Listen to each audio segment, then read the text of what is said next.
Olá, seja bem-vindo ao Saber Direito Debate. Hoje a gente fala sobre modelos de administração pública. E o nosso convidado é o professor Fábio Lins, que esteve com a gente ao longo da semana durante o curso do Saber Direito. Professor, muito bem-vindo aqui ao nosso debate. Muito obrigado pelo convite. Professor Fábio, eu queria começar conversando. A gente estava aqui nos bastidores já batendo papo. Você me falou que a sua carreira jurídica foi um pouco na contramão de muitas, né? Recentemente, então, depois de anos já, né, de concurso público, você abriu o próprio escritório. Me conta um pouquinho dessa trajetória. Pois é, curioso, porque normalmente o caminho natural é a pessoa, ao sair da faculdade, já ingressar na advocacia e, aos poucos, a pessoa vai migrando para o serviço público. Comigo, na verdade, aconteceu algo diferente. Não que eu tenha deixado o serviço público para a advocacia, mas agora, depois de já 18 anos no exercício do cargo de procurador do Estado, eu agora resolvi, já atendendo a uma solicitação de alguns ex-alunos que sempre perguntavam: professor, e você, quando é que vai abrir seu escritório? E dessa vez agora a gente tomou coragem e montou o escritório, principalmente para atuar nessa área de advocacia na área de direito administrativo. É isso que eu ia te perguntar. Então, o senhor atua lá mais dentro dessa área do direito administrativo mesmo, ou Sim. pega algumas outras áreas do direito? Bom, o escritório até analisa outras questões, mas a minha atuação basicamente é nessa área, principalmente questões relacionadas a servidores públicos, candidatos de concurso público, licitações e outras questões que envolvem a administração pública. E além disso, do escritório, ainda tem a profissão como procurador. Me conta um pouquinho desse dia a dia. Pois é, a advocacia pública certamente é uma das grandes áreas de atuação do profissional de direito e talvez aquela que menos tem destaque quando o estudante de direito está decidindo que área ele pretende enveredar. Ele muitas vezes opta inicialmente pela magistratura, pelo Ministério Público. Hoje em dia a Defensoria Pública também está muito valorizada, inclusive a função de delegado também de polícia. E a advocacia pública nem sempre é conhecida por parte dos estudantes de direito. E eu posso assegurar a todos que é uma das carreiras mais bonitas que existe. Seja quando você atua na defesa da sociedade, porque o Estado, na verdade, nada mais é que a sociedade politicamente organizada, defesa do interesse público, seja orientando a administração pública, dando consultoria às autoridades públicas que não são versadas em direito, precisam ser devidamente conduzidas pelo caminho da legalidade, da impessoalidade, dentre outros valores que marcam a administração. Perfeito. Agora me conta um pouquinho assim da prática, o trabalho de um procurador, para os alunos que estejam vendo a gente, né? Para que eles tenham uma noção de como é, para aguçar essa vontade. Sim.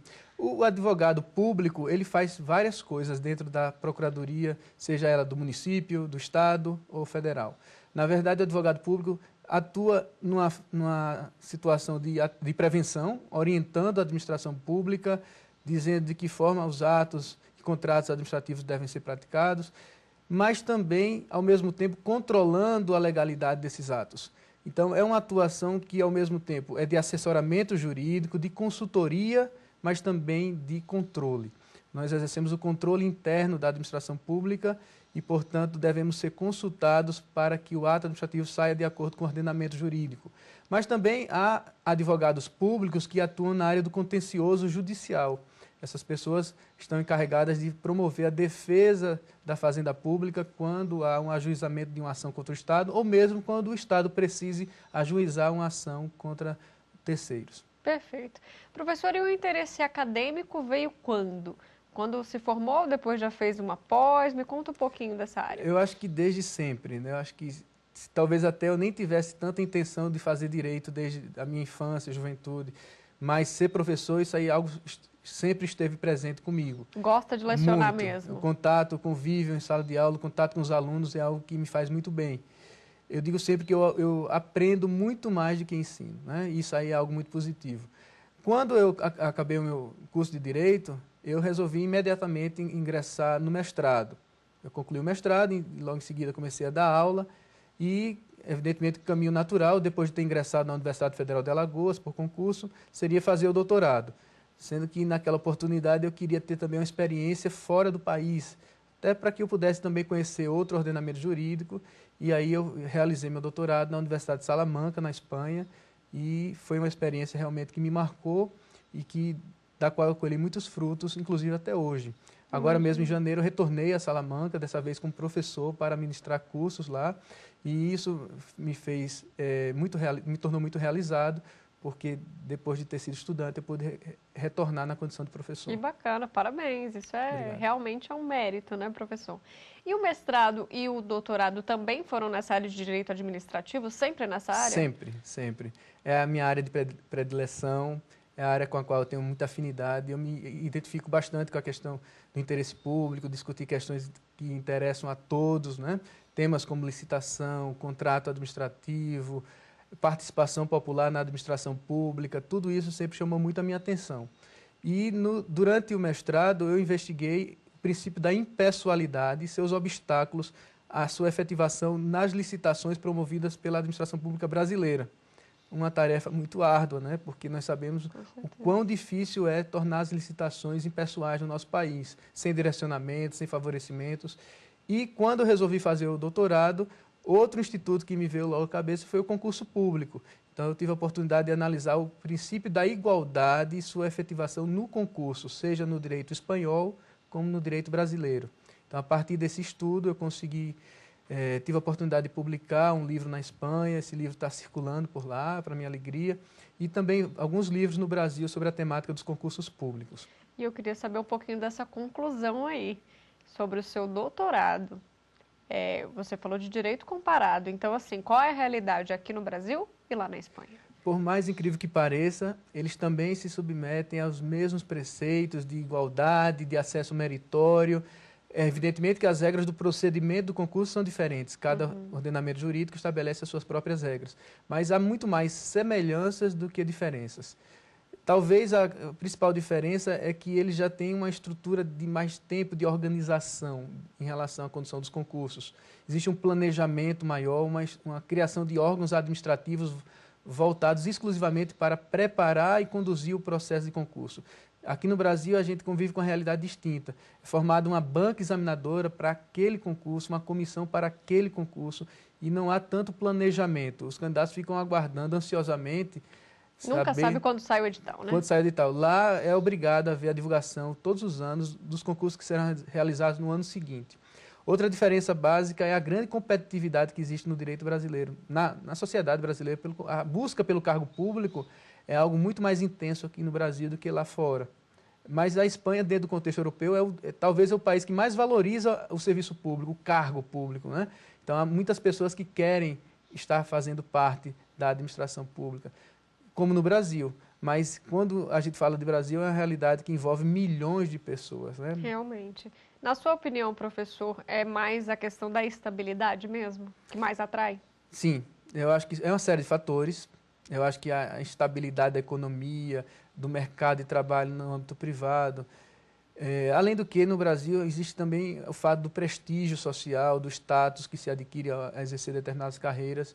Mas eu sempre digo que cada um deve saber exatamente qual é a sua vocação, porque a sociedade também precisa de pessoas capacitadas, preparadas no mercado de trabalho, também na iniciativa privada. Exatamente. Né? Até porque essa cultura de que servidor público não trabalha muito já caiu por terra, né? Quem faz um concurso também ou estuda pensando nisso, pode desistir. Pois é, isso aí é uma herança desse modelo burocrático de administração, né? Tocando no assunto do curso que eu ministrei aqui na TV Justiça, no Saber Direito curso, né? Aula.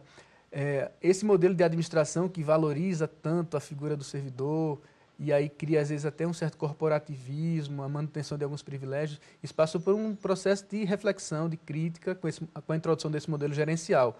Lógico que algumas situações teriam que ser alteradas, mas evidentemente que outras também, houve excessos também que devem ser combatidos. Perfeito. Professor, te peço então um minutinho para a gente já continuar essa conversa. Faço agora um rápido intervalo, a gente volta daqui a pouco.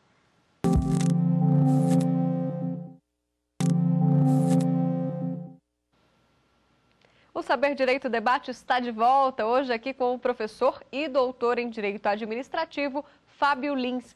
E neste segundo bloco a gente fala um pouquinho sobre o tema ensinado durante as aulas. Professor, na hora que foi montar ali o curso, pensou naquele aluno que estava iniciando ou no aluno que já está mais ou menos no meio da graduação, para quem que é destinado esse curso? Bom, eu pensei em vários públicos, na verdade. Inclusive aqueles que sequer fazem direito, de repente o cidadão que assiste esses programas que são muito bons e certamente existe uma audiência muito diversificada. Então eu pensei em dar ao cidadão, e especialmente ao aluno da área jurídica, instrumentos que lhes pudessem compreender melhor as razões que levam a administração pública brasileira a ser como ela é. E, evidentemente, a gente teria que fazer uma análise sobre o contexto histórico para verificar como nós somos no passado, como houve, paulatinamente, a transição de um modelo patrimonialista para um modelo burocrático, como esse modelo burocrático começa a ser questionado, criticado, e a introdução desse novo modelo gerencial de administração pública.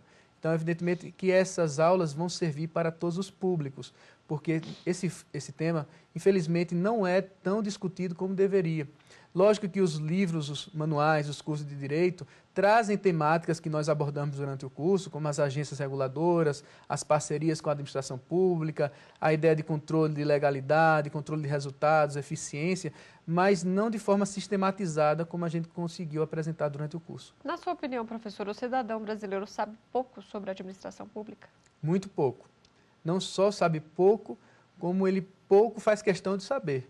Infelizmente, ainda há aquela clara noção para o cidadão de que o que é público não pertence a ninguém. Para ele, ele não se sente pertencente ao espaço público.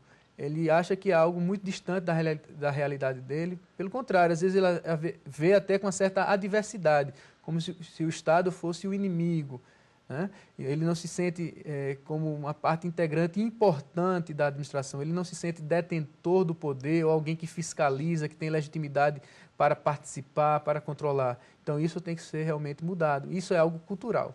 Perfeito. Professor, comparando então a sua experiência lá na Espanha, esse tipo de cultura lá é totalmente diferente ou não? Bom, existem diferenças marcantes. Já há uma sociedade civil muito mais participativa lá, né? Os direitos são exercidos com maior plenitude, mas evidentemente não estamos também falando de uma sociedade perfeita. Então existem situações que a sociedade brasileira também pode servir de referência, receber aplausos, né?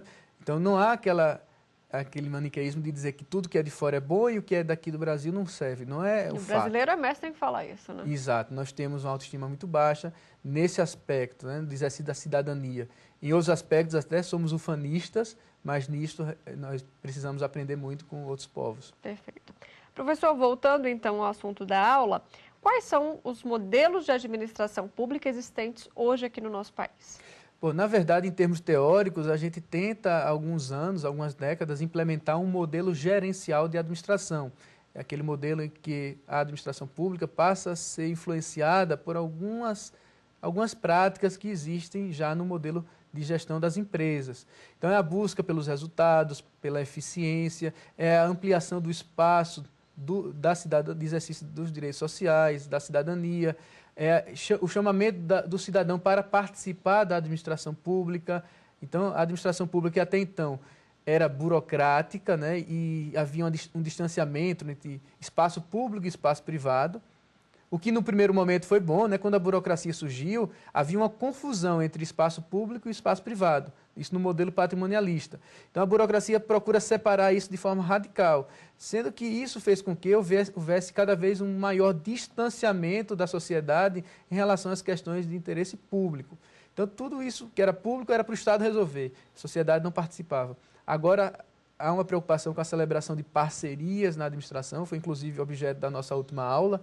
Parceria seja com a sociedade civil, com as ONGs, com o terceiro setor. Que a gente chama de parceria público-privada, né? As parcerias público-privadas são com entidades com fins lucrativos, com empresas, né? Existe outro tipo de parceria, sim, então? existem parcerias também com entidades sem fins lucrativos, em que o Estado chama essas entidades para colaborarem com a prestação de serviços públicos. É o caso das organizações sociais, as organizações da sociedade civil de interesse público, as OCIPs, né? As organizações da sociedade civil, agora regulamentadas recentemente. E também a ideia de que haja parcerias entre os órgãos da administração pública, ao invés das relações de subordinação, né, que marcaram muito o Estado burocrático, a ideia é prestigiar as relações de coordenação. Integrar. Integrar. inclusive estados, municípios, União, através, por exemplo, dos consórcios públicos. Perfeito. E outro termo também bastante falado, né, foi uma característica, na verdade, o modelo patrimonialista. O que significa exatamente esse modelo na gestão que a gente tem hoje aqui no Brasil? Bom, exatamente. Esse modelo já foi superado do plano de vista teórico, mas ele insiste em manter algumas de suas características ainda presentes. Ora de forma mais intensa, ora de forma menos intensa. Então, situações como o clientelismo, a troca de favores na administração pública. Lógico que tudo que eu falar aqui não está de acordo com a Constituição, é ilícito, não serve, mas é inegável que isso ainda existe, né? Corrupção, favorecimentos, perseguições, nepotismo, fisiologismo, tudo isso remonta a um passado distante que ainda insiste em nos assombrar. Perfeito. Existe um remédio para isso, professor? Não só um, né? Existem vários. Na verdade, a sociedade brasileira tem que tomar para si essa responsabilidade de combater essas práticas, não achar que tudo isso é da responsabilidade dos órgãos de controle, né? Então, como eu disse, isso é algo cultural. Então, cada um dando o seu exemplo, fazendo a sua parte, já contribui para uma sociedade mais igual, mais impessoal, em que a administração pública seja pautada por critérios racionais, o mérito, né? A ideia de legitimidade, de ouvir o cidadão para tomar decisões adequadas, razoáveis e que se fundamentem. E a gestão privada também teve influência ou ainda tem influência nesse modelo gerencial de hoje? Sim, ela serve de inspiração para vários aspectos. Por exemplo, a busca, a obsessão, às vezes até pela eficiência, não existia na administração pública brasileira até meados dos anos 90. Havia uma preocupação em seguir os procedimentos, cumprir as rotinas, cumprir o que a lei determinava, e isso era praticamente a única exigência que se tinha da atuação administrativa. Então, se ela cumpria o que a lei determinava, satisfeito. Não importa se ela alcançava os resultados, se ela diminuía a pobreza, a miséria, combatia o analfabetismo, diminuía as desigualdades sociais e regionais. Não existia análise, então, né? Não. Produtividade, nada disso. Exatamente. Então, esse discurso da produtividade, da eficiência, do controle de resultados, avaliação de desempenho, passa a ser introduzido a partir dos anos 90 no nosso país. Perfeito. E tem todo sentido, né, professor? Porque, sim, lógico. É evidente que as conquistas da burocracia devem ser preservadas. Não é que a burocracia não sirva. Quando a gente fala em burocracia, as pessoas remetem a algo negativo. Mas a burocracia tem características positivas e negativas. Essas negativas, que são as disfunções da burocracia, é que devem ser combatidas. A morosidade, né, quando a administração pública é ineficiente, quando a administração pública ela é autoritária. Isso tudo tem que ser combatido. E o direito administrativo tem um papel super relevante nisso tudo.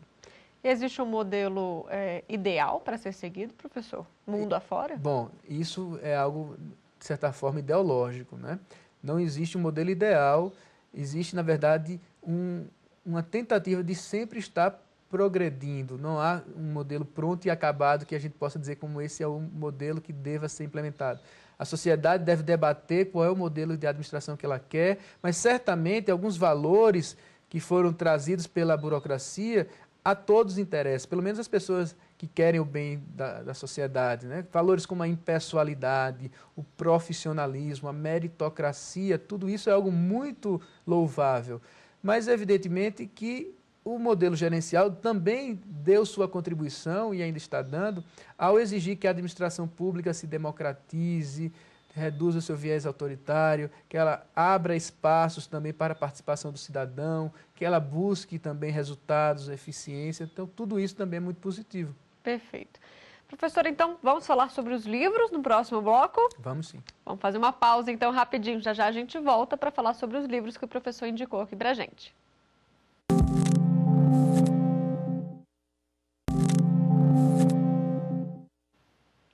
Estamos de volta com o Saber Direito Debate, hoje falando sobre modelos de administração pública com o professor Fábio. Professor, o senhor trouxe então muitos livros aqui, mas eu queria começar por um que me chamou bastante atenção, que apesar de pequeno, a gente trata de Graciliano Ramos, é isso mesmo? Ele escreveu então relatórios publicados no Diário Oficial, isso há muitos anos atrás, né? Me fala um pouquinho sobre essa obra, achei interessante.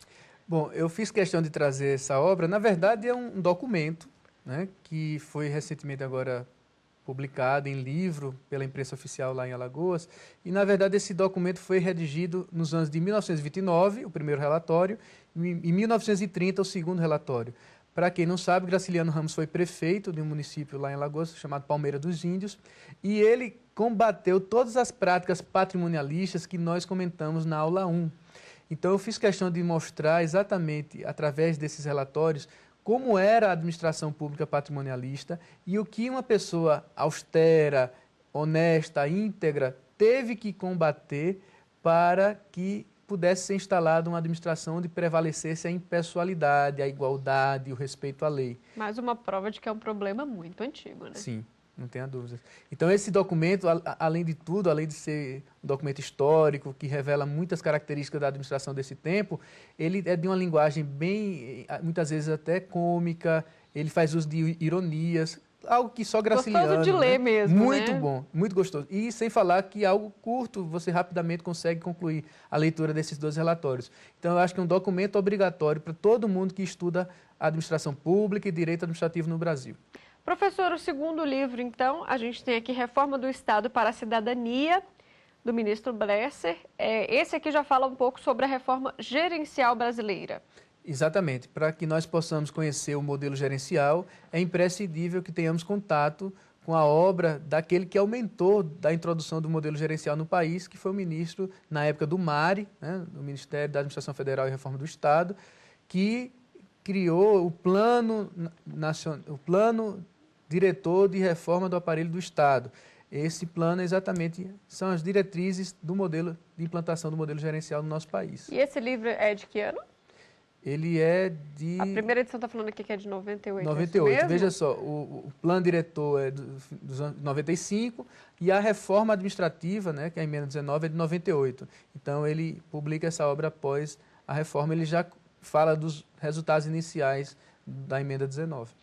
O próximo, então, professor, Transformações do Direito Administrativo, da Patrícia Batista. Esse já é um pouquinho mais atual e ela já compila aqui o resultado desse gerenciamento? Exato. Na verdade, esse livro ele foi publicado em 2003. A professora Patrícia Batista analisa naquele momento as mudanças que o Estado brasileiro começava ali a experimentar e principalmente as mudanças que se refletiam no direito administrativo. Esse ramo do direito que sempre teve um viés muito autoritário, né? A ideia de prerrogativas da administração, da autoridade pública sendo preservada, imunidade a controle.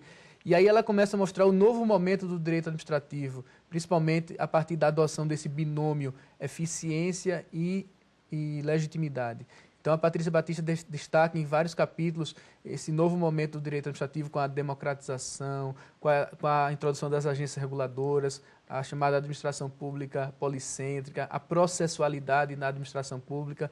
Então, ela mostra exatamente esse novo momento e é importante para que a gente consiga transitar bem do direito administrativo clássico, né, de autores que realmente tem um peso ainda muito importante, mas para esse novo pensamento que se introduz aos poucos. De fácil leitura também, professor? Também. Maravilha. Próximo, então, esse aqui é Parcerias na Administração Pública. Quero que a gente falava agora há pouco no segundo bloco, né? Concessão, permissão, franquia, terceirização e a parceria público-privada. Esse aqui já está na 11ª edição, então já tem o CPC novo, já é um livro atual para quem quer estudar essa área. Exato. É um livro da minha autora de Direito Administrativo favorita, que é a professora Maria Silva Zanella de Pietro. A professora de Pietro tem uma longa história de serviços prestados ao país, principalmente como professora que sempre encarou o direito administrativo com muita seriedade. E ela consegue, apesar de pertencer a essa geração que via o direito administrativo ainda sob a ótica do Estado social, o Estado intervencionista, sob a administração pública burocrática, ela consegue mostrar com muita clareza esse novo momento do Estado a partir da celebração de parcerias. E o que eu gosto muito da professora de Pietro é que ela ainda resiste a alguns autores que estão tentando, de alguma forma, colocar em xeque o papel do direito administrativo, como se o direito administrativo não tivesse uma relevância grande para a sociedade. E há uma tentativa, muitas vezes, não sei por quem patrocinada, ou a quem isso interessa, de desconstruir alguns princípios do direito administrativo que são extremamente relevantes à sociedade, mesmo, como professor? o princípio da proteção do interesse público, a supremacia do interesse público, o princípio da indisponibilidade. Então, lógico que o direito administrativo tem que ser revisto, relativizar algumas situações que são já arraigadas, tradicionais, mas certamente a professora de Pietro consegue fazer muito bem essa transição.